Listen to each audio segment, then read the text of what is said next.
त्रिपुरी कल्चरियों की राजधानी रही है, ये ऐतिहासिक साक्ष्य रहा है।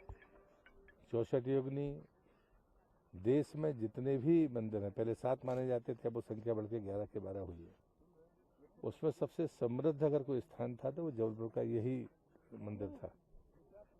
तो चीज़ें इतिहास में जिन टुकड़ों में लिखी हुई हैं, लेकिन उससे ज़्यादा महत्वपूर्ण है, ये तो सच है, इस पर कोई डाउट नहीं है, कभी कोई मतभेद नहीं रहे ना आर्कोलॉजिस्ट में न हिस्ट्रियंस में, कि त्रिपुरी कल्चरियों की राजधानी रही है। उनकी जितनी भी विंग्स रही हैं उसमें एक त्रिपुरी कल्चरी एक अलग से आइडेंटिफिकेशन रहा है, उसका ये हिस्सा है। वो जहाँ पर तेवर गांव आज मौजूद है वो भी उसी का हिस्सा है, और भेड़ाघाट भी उसी का हिस्सा है। एक्सीबिशन के बाद में चीज़ें सामने आएंगी तो जो टाइमलाइन के बारे में विवाद होता है, हम तो हमेशा से मानते हैं कि हम ईशा पूर्व के पहले से, या जब हम वेद के पहले की व्यवस्थाओं को मानते हैं, लेकिन जो दुनिया में गणना शुरू हुई है वो सिकंदर के बाद मानते हैं।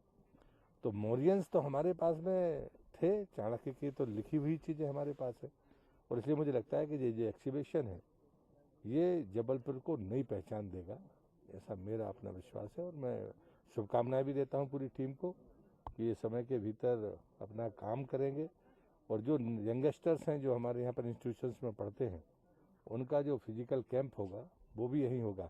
मैं आप सबसे ही आग्रह करूंगा कि हर कदम पर, क्योंकि एक्सीबिशन की साइट को ओपन करने के बाद में फिर वो ढक दिया जाता है ताकि उसको कोई नुकसान ना पहुंचाए, तो आप लोग बीच बीच में आते रहिए उनसे जब संपर्क करके।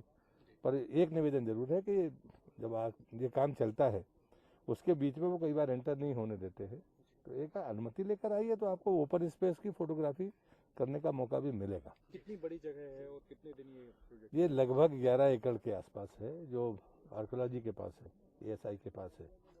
एरिया स्पेस तो और भी बड़ा होगा, स्वाभाविक है, लेकिन जो पोजीशन में एएसआई के है उसी के बीच में ये काम शुरू होगा।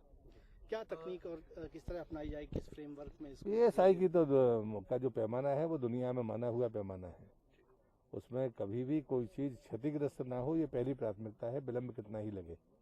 लेकिन टीम काम करती है और एक बहुत अनुभवी टीम है जिसकी देश और देश के बाहर भी बड़ी साख है।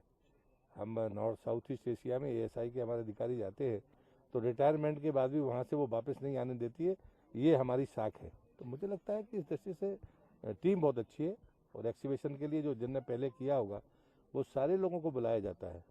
नागपुर से लोग आए हैं, आपको भी एक अच्छा अनुभव मिलेगा।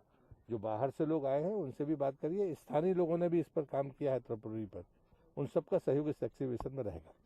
यहाँ पर तेवर क्षेत्र में पहले भी मूर्तियां जो है कल्चुरी कालीन मिलती रही हैं, तो क्या कोई संग्रहालय भी डेवलप किया जाएगा? हाँ, निश्चित रूप से इंटरप्रिटेशन सेंटर होगा, और संभवतः जो साइड होगी वो यहीं पर इसी के आसपास होगी।